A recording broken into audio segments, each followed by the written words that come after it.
Being patient, please join me in a show. That through the compassion of Shakyamuni and Amida, we have been brought to realize that the mind that seeks to attain Buddhahood, it is by entering the wisdom of Shinjin that we become persons who respond in gratitude to the Buddha's benevolence. Gutoku Shinran. 釈迦弥陀の慈悲よりぞ、元佐仏心はえしめたる、信心の知恵に入りてこそ、仏頓法ずる身とはなれ。具徳親鸞、南無阿弥陀仏、南無阿弥陀仏、南無阿弥陀仏、南無阿弥陀仏、南無阿弥陀仏。So thank you for attending today's the service. So let me switch. So can you see the slide, the next slide? Slide 2. I mean, Yes, we can see you. okay, We can good. see the slide. It's Yes. a Lady Takeko Kujo Memorial Kisarageki. Okay. Oh, thank you. And so, thank you for waking up early on a Sunday morning to join the Twin Cities Buddhist Sangha's online service from wherever you are. My name is Chiemi, Reverend Chiemi, if you are new to attending to our service. So I am an assistant minister at the Twin Cities Buddhist Sangha. So there are many advantages to the participating in our online service. So the first, you can join from the comfort of your home. So there is no need to shovel your driveway or drive or take a public transportation and walking outside. So, regardless of how cold or snowy it may be outside, and it looks like some of you are not living in such a nasty cold weather like Minnesota here, the place I live right now. And the second, the online format allows us to easily to share the photos and the music from a computer. So today we will talk about the life of Lady Takeko Kujo, honoring her life, who lived in 19th and 20th century. So she passed away only 100 years ago. So some actual her portrait pictures remain. So I will share some photos of her while I share her impact. So today we are celebrating Kisaragi-ki, the memorial service honoring Takeko Kujo. She was a pioneer who made significant contributions to social activities in Japan. Kisaragi means the month of February. Lady Takeko Kujo was born in September 7th, 1897 and died on February 7th, 1928 at the age of 42. So February is her memorial month, and then they named her memorial service Kisaragi-ki. So the ki means memorial service.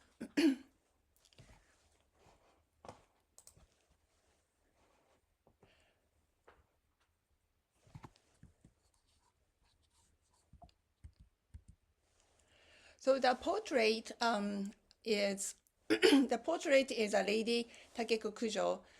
This is her portrait. That you can see how beautiful she was. The first, I will read one of the famous her famous poem. Great compassion from the Buddha, always embraces and then guides me. Yet each of my steps is fragile and unstable. 大いなるものの力に惹かれゆく我が足跡のおぼつかなしや。So as many of you know, I grew up in a Jodo Shinshu temple in Japan. So it is not surprising that from my childhood, the crowd at the temple was largely made up of women. So they didn't just come for the services. So many arrived several days in advance to clean the temples and then prepare otoki, the serving meal after the service. On the day of the services, many women would arrive as early as like 6 or 7 in the morning, so especially when there was a special event organized by the Women's Association.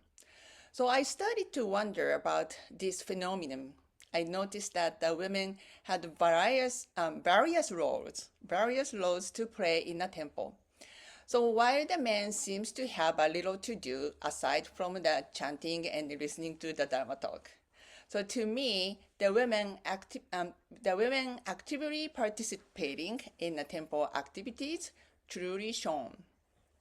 After learning about the Takeko Kujo, the women I will talk about today, I became convinced that the temples have transformed into place where women can take the significant roles. So Takeko Kujo was a pioneer who opened opportunities for women to play an active role in Jodo Shinshu temples and the society in Japan.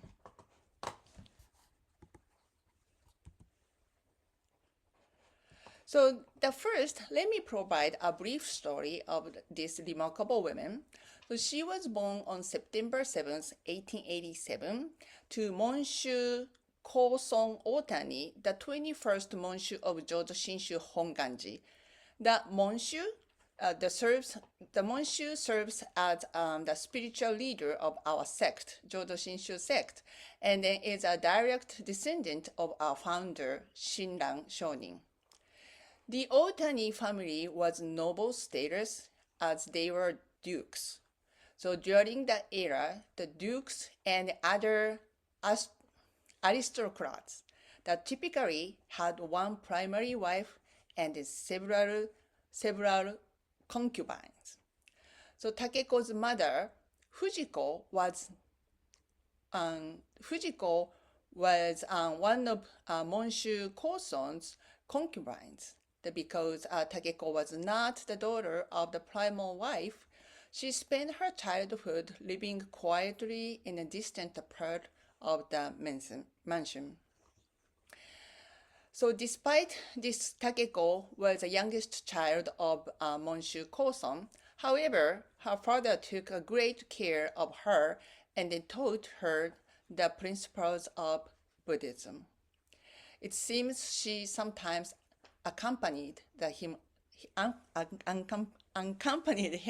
on his missionary trips around Japan. So you see the picture. This is her father, and then also the right picture is Takeko and his her father. One of the picture of in Nagasaki's temple when he was on a missionary, and she accompanied him. So growing up in the Monshu's family afforded her the privileged upbringing and excellent education. So Takeko naturalized her striking appearance from her mother Fujiko, who was known for her tall beauty, and her father Monshu Koson was also a handsome man who captivated everyone around him. In photographs, her older brother, Monshu Kozui, displayed at the neat and commanding presence and making their family the center of attention wherever they went to. So this is a picture of her brother, was the 22nd Monshu of Honganji. So, and then you can see that Takeko and her brother, how close they are, so they took the picture together. So Takeko's beauty centrally enriched her prominence of the poet and the religious figure. That Takeko was blessed with the good looks and was chosen and one of the three most beautiful women in Japan in the Taisho era. The Taisho era is 1912 through to 1926. And then this is another picture, so you can see that her beautiness, how she was. So when Takeko was just 16, she lost her beloved father. Her older brother Kozui became 22nd Monshu. Then his wife Kazuko, who was also Takeko's best friend, and then Kazuko and Takeko found that the Buddhist Women's Association, Fujinkai in Japanese. That was Takeko's first major accomplishment. And this was in 1904. So these women formed the first service organization in the temple, and then first to assist with the meals served at the temples, then to do social work, and then to help the general community. The initial effort was to assist with the soldiers who were wounded and then returning home to Japan from Japanese-Russian War of 1904 and 1905. Then the Fujinkai, the Women's Association, started having gatherings to hear the Dharma. And then this tradition of gathering to listen to the Dharma continues today by having regional, national, and international conferences. So later, at age of 22, Takeko married Yoshimune Kujo, who was her sister-in-law. Also her best friend Kazuko's younger brother. And that became known as Lady Kujo. Soon after her marriage, they moved to London, where Yoshimasa attended to the Cambridge University and an overseas student, and he was later assigned to the branch bank in London, but Lady Kujo returned alone to Japan after 1 year. Subsequently, she waited patiently for her husband, who was absent for 10 years, working in a foreign country. So while there were suggestions that the beautiful, well-educated Takeko may have been unhappy in the marriage, but there is no indication of her writing which had ever expressed her loneliness. They had no children. So Lady Kujo became a well-known poet and a writer. So around 1912, she became increasingly concerned about women's education in Japan. So by 1920, she succeeded in establishing the Kyoto Women's College, so Kyoto Joshi Gakuen in Japanese, so which was one of the first women's colleges in Japan. This period marked significant social change as Japan transitions from the isolated Tokugawa shogunate to the modern world, but it was still very much a men's world. During that time, the women were regarded as second-class citizens. They did not gain the right to vote until 1947. In society, women were typically seen as belonging to men, first their fathers and then their husbands. This mindset fostered the idea of keeping women barefoot and pregnant. The establishment of women's education represented the revolutionary change for Japan. So this is the picture. It's called the Kinkaden, Lady Takeko Kujo's office at the Kyoto Girls High School. So this picture was provided to the Reverend Wandara Mutsumi of the Orange County Buddhist Church in California. So she was the residence minister there. So she posted in a BCA newsletter Wheels of Dharma for February issue. So she is an alumna of this school.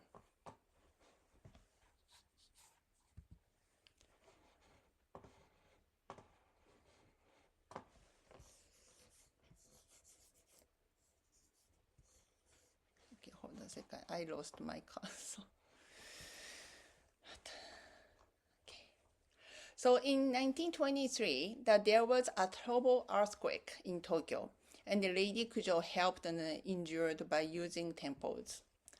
So you can see that how much destroyed the Kanto earthquake 1923. This is the in Tokyo. So this is the picture of the ground, and then you see that the arrow that is located the Takeko's temples are, and then so they used the temples as a clinics then.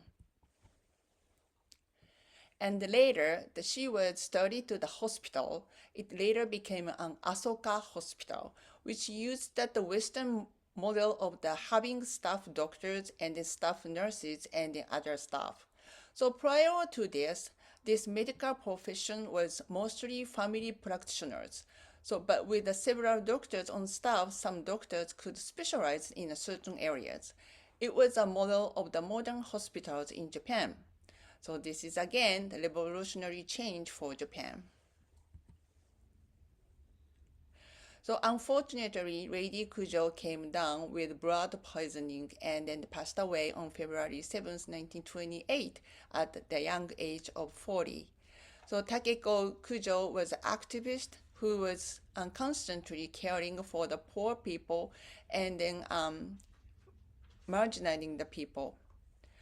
So let us take a moment to reflect on the accomplishment of this remarkable woman and appreciate all that she achieved in her brief 40 years of life.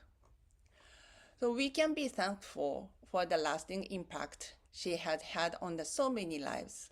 So it is difficult to determine which is her accomplishment was the most significant, whether it was the Fujinkai and Kyoto Women's University, modern hospitals, or her poetry and then writing. Clearly, we must view her achievement as a collective whole.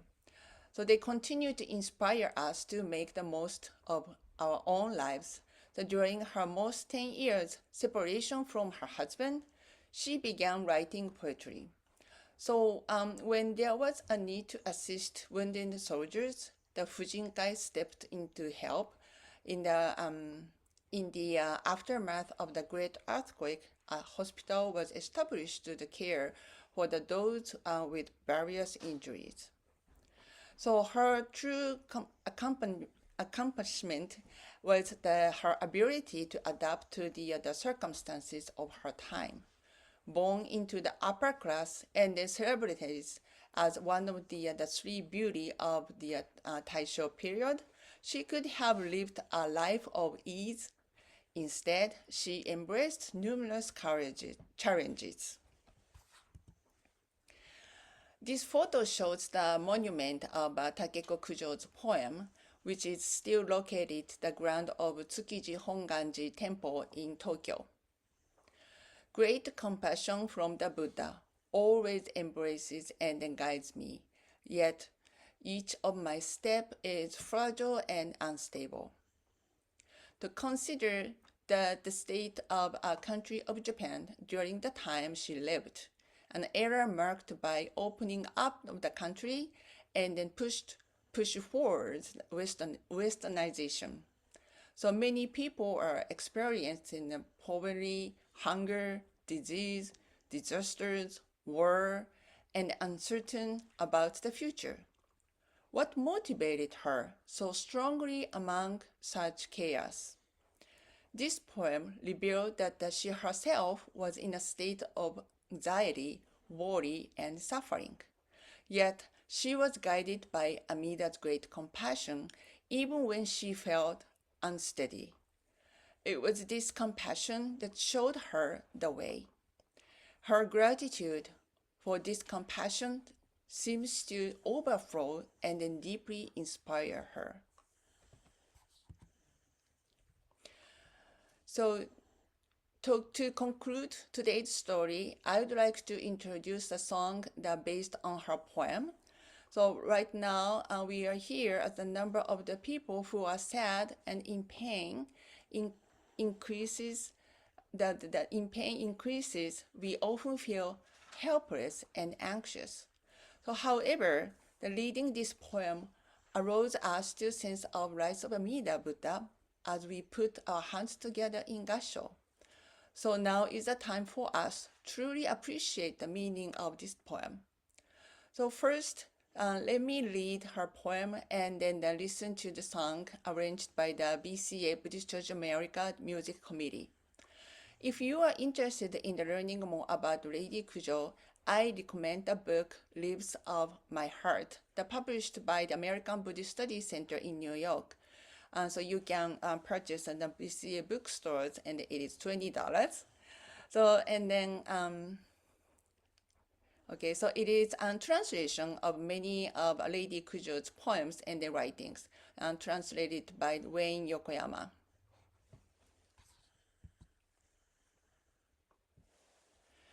Trapped in a world of chaotic change, we seek an eternal, unchanging existence. There is nothing to rely on in this fleeting world. Everything here is transient. There is not a thing to be proud of in this worldly life, where our karma conditions dictate that we spend our lives changing after illusions. Sadly, we try to hide our spiritual poverty by wrapping ourselves in infinity of the grand illusions. Exhausted, we must walk dark path of suffering that stretches endlessly into the distance. How sorry I felt for the people caught in this state. But when we openly lament the way we are, when we humbly place our hands in gasho from the heart, we will clearly see the bright torch raised high for a lost and then deluded the seeker to gain the palm. Through your august the presence in unseen, thought your noble voice is unheard. There is dimension that I alone know, where your bow is ever walking, where your light is ever shining.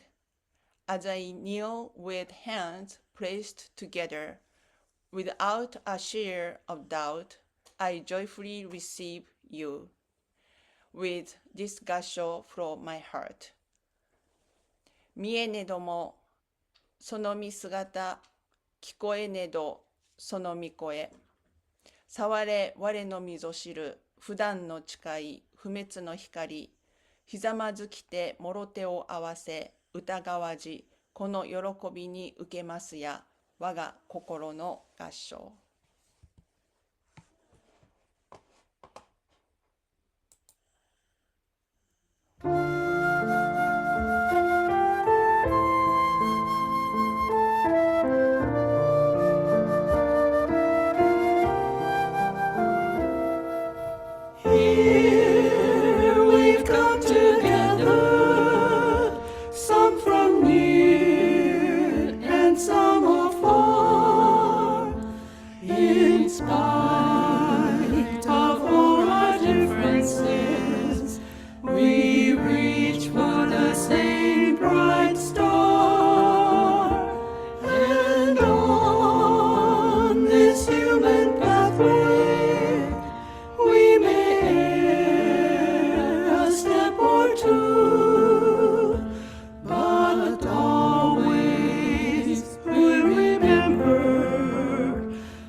As we come show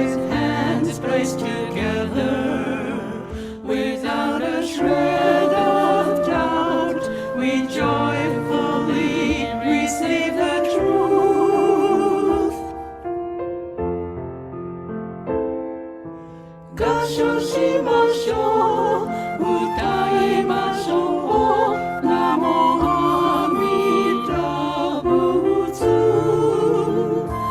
ナモアミダ仏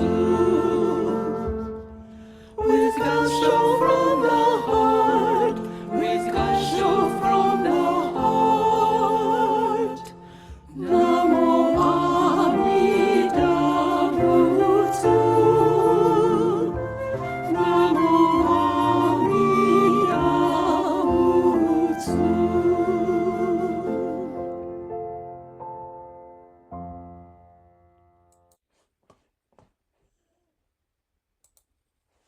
Please join me in Gasho. Namo Amida Butsu Namo Amida Butsu Namo Amida Butsu Namo Amida Butsu Namo Amida Butsu Namo